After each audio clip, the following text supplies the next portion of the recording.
एक छोटे से कस्बे में समीर नाम का एक लड़का रहता था। बचपन में ही पिता की मृत्यु हो जाने के कारण परिवार की आर्थिक स्थिति बड़ी दयनीय थी। समीर की माँ कुछ पढ़ी लिखी जरूर थी, लेकिन उतनी पढ़ी लिखी नहीं कि उसे एक नौकरी मिल सके, जिसके चलते वो घर घर जाकर बर्तन मांजा करती थी और सिलाई बुनाई का काम करके किसी तरह अपने बच्चे को पढ़ा लिखा रही थी। समीर स्वभाव से थोड़ा शर्मीला था और अक्सर चुप बैठा रहता था। एक दिन जब वो स्कूल से लौटा तो उसके हाथ में एक लिफाफा था। उसने माँ को लिफाफा पकड़ाते हुए कहा, माँ, मास्टर साहब ने तुम्हारे लिए चिट्ठी भेजी है, जरा देखो तो इसमें क्या लिखा हुआ है। जिसके बाद माँ ने चिट्ठी पढ़ी और मुस्कुराकर बोली, बेटा, इसमें लिखा है कि आपका बेटा काफी होशियार है और इस स्कूल के काफी बच्चों की तुलना में इसका दिमाग बहुत तेज है और हमारे पास इसे पढ़ाने लायक शिक्षा नहीं, इसलिए कल से आप इसे किसी स्कूल भेजें। यह बात सुनकर समीर को स्कूल न जा सकने का दुख हुआ, पर साथ ही साथ उसका मन आत्मविश्वास से भर गया कि वो कुछ खास है और उसकी बुद्धि तीव्र है। माँ ने उसका दाखिला एक अन्य स्कूल में करा दिया। समय बीतने लगा। समीर ने खूब मेहनत से पढ़ाई की। आगे चलकर उसने एक सिविल सर्विस परीक्षा भी पास की और आईएएस अफसर बन गया। और अब समीर की माँ बूढ़ी हो चुकी थी और कई दिनों से बीमार भी चल रही थी और एक दिन अचानक उनकी मृत्यु हो गई। अब ये समीर के लिए बहुत बड़ा आघात था। वह बिलक बिलक कर रो पड़ा। उसे समझ नहीं आ रहा था कि अब वह अपनी माँ के बिना कैसे जिएगा।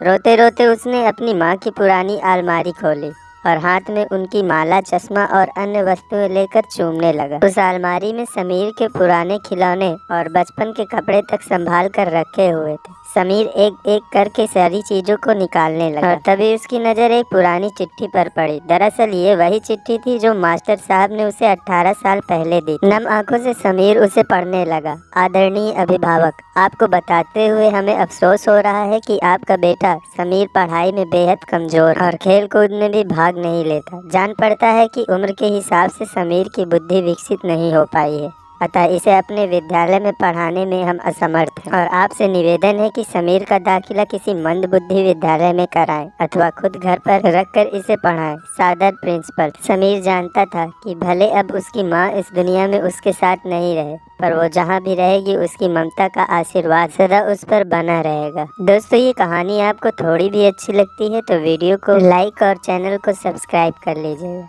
क्योंकि इस तरह के कंटेंट आपको हमारे चैनल पर मिलते रहेंगे।